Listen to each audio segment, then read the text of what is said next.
Hello and welcome to AccountingWEB's coverage of Accountex 2017. I'm Tom Herbert, the business editor on the site, and we're going to be talking in this section about invoice phishing. Here with me to discuss it is Dafydd Llewellyn, who is Managing Director, UK SMB of Concur. Welcome, Dafydd. Afternoon. First of all, invoice phishing.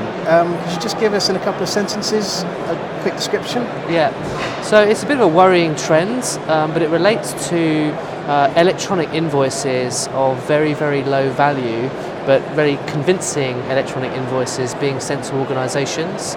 And the unfortunate side of that is organisations can end up paying those invoices when they're fraudulent.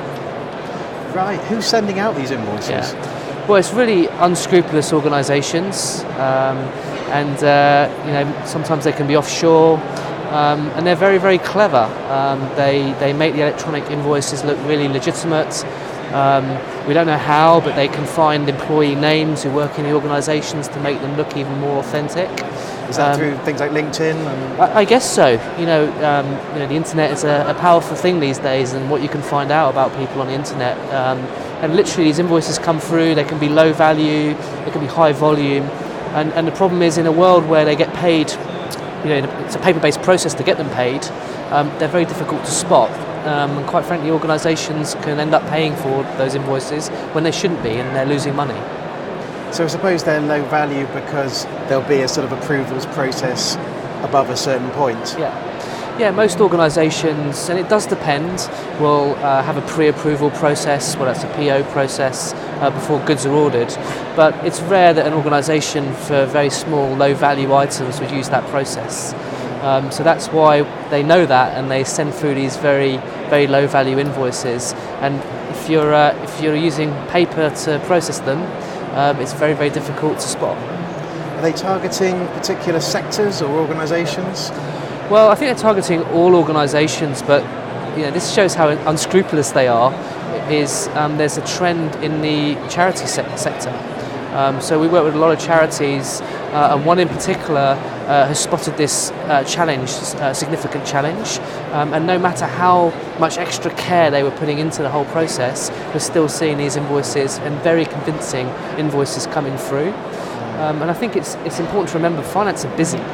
We don't talk to many finance individuals and departments who are relaxed and don't have a lot going on, and Sure. They're getting asked to do more and more things. So part of this is the fact that they're operating paper-based processes to process those invoices, but secondly they're very, very busy and don't have time to necessarily do all the checks and balances to spot a very, very small invoice that's fraudulent. So I guess the $1 million question, or perhaps the £10 invoice question, is how can you stop this? Yeah. The number one way of stopping it is to automate the process. We really strongly believe that automating the supplier invoice process, and that's the processing of those invoices that comes into the business in an automated way using cloud technology, means that you have more controls and checks and balances to make sure those invoices don't get paid. So that charity I talked about that found those invoices that were coming through fraudulently, they now have the appropriate controls that allow them to easily identify, is it an approved vendor that invoice has come from? They can actually easily identify if it's been approved, the spend's been approved, whether it's a PO or not. They can even see the transaction history of that vendor and make a quick decision on if it's likely to be fraudulent or not. And if it isn't, pay that vendor. If it is, then they can do their extra checks. And it's saving them large amounts of money. And remember, charities are doing good causes, right? And every bit of money they save goes directly onto their bottom line and their good causes. Fantastic. Well, thank you very much for that explanation, Dav. For all the best Accountex 2017 coverage, visit www.accountingweb.co.uk. Thanks for tuning in. Bye.